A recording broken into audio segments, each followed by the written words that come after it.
सभी लोगों को नमस्कार। आज हम लोग बुद्धि निर्माण के सिद्धांत के बारे में पढ़ेंगे।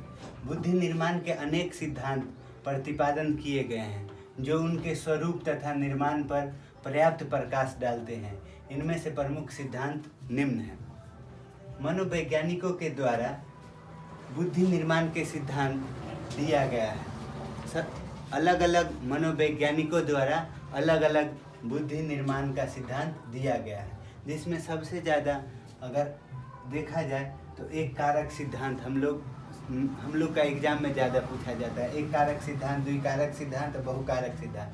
ये तीनों सिद्धांत ज़्यादातर देखा जाता है टेट या सी टेट में। क्वेश्चन ये रहता है।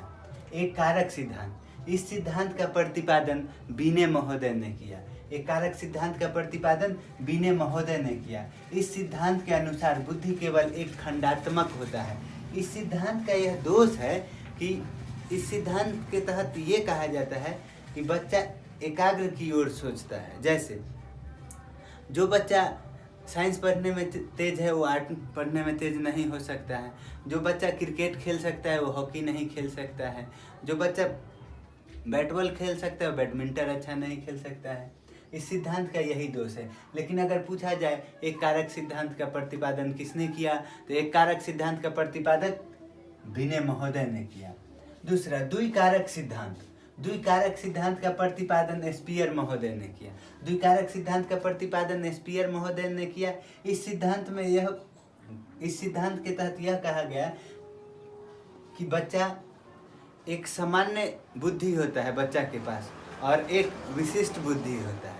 मतलब एक्स्ट्रा कहने का मतलब हम लोग जो जीवन जी रहे हैं वो जिएगा, लेकिन उसमें एक्स्ट्रा भी नॉलेज होता है। जैसे हम लोग के आज के समय में देखते होंगे जो बैट बॉल खेलता है, मान लीजिए जो बैट बॉल खेल रहा है वो हॉकी भी खेल लेता है, जो बैट बॉल खेलता है वो बैडमिंटन भी खेल लेता है। यह समाज में देखते हैं। जो एक ठो गाड़ी छोटा वाला गाड़ी चलाता है वो बड़ा वाला भी गाड़ी चला लेता है। दूसरा कोई वर्क भी कर लेता है।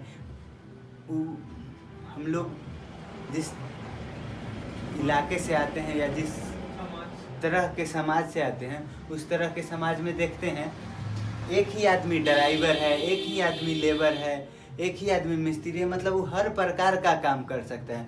तो उसमें द्विकारक सिद्धांत काम करता है, क्योंकि अगर एक कारक सिद्धांत के माने तो वह एक ही कोई काम कर सकता है, लेकिन द्विकारक सिद्धांत के तहत वह सभी प्रकार का काम कर सकता है। तो द्विकारक सिद्धांत का प्रतिपादन स्पीयर महोदय ने किया।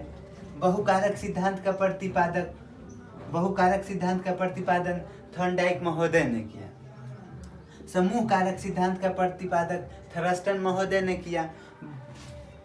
बहुबुद्धि सिद्धांत हार्वर्ड गार्डनर महोदय ने दिया। इस सिद्धांत का प्रतिपादक हार्वर्ड गार्डनर महोदय ने किया। त्रिआयामी सिद्धांत का प्रतिपादक गिलफोर्ड महोदय है।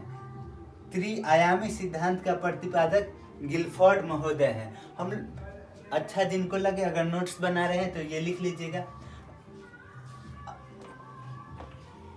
एक क्वेश्चन बार बार आता है, अपसारी चिंतन अभिसारी चिंतन। जब भी आप टेट का क्वेश्चन देखेंगे, सी टेट का क्वेश्चन देखेंगे तो जरूर ये क्वेश्चन मिलेगा। अपसारी चिंतन अभिसारी चिंतन। अपसारी चिंतन का मतलब होता है जो मतलब कोई बिंदु है, कोई टॉपिक दिया गया, उस पे वो मतलब तरह तरह के बात बताएंगे। जैसे ये टॉपिक है तो इसके बहुत सारे अच्छे गुण बताएंगे। वो मतलब आउट ऑफ बॉक्स जाके भी बताएंगे। अपसारी चिंतन का मतलब होता है आउट ऑफ बॉक्स जाना। अभिसारी चिंतन को संकुचित चिंतन कहते हैं। अभिसारी चिंतन को संकुचित चिंतन कहते हैं, जो एकाग्र की तरह हो। मतलब वह पौराणिक मान्यताओं को मानता हो। मतलब पूरा कहे ना, मतलब जिस ऐसा सोचा जाता है जो लड़की को ये नहीं पहनना चाहिए, वो नहीं पहनना चाहिए, वैसा चिंतन करने वाला होता है अभिसारी चिंतन। और ये दोनों हमेशा सीटेट में इससे एक क्वेश्चन रहता है। तो आप लोग अच्छा से समझे, और वीडियो अच्छा लगे तो लाइक ज़रूर कर दीजिएगा। अंत तक वीडियो देखने के लिए धन्यवाद।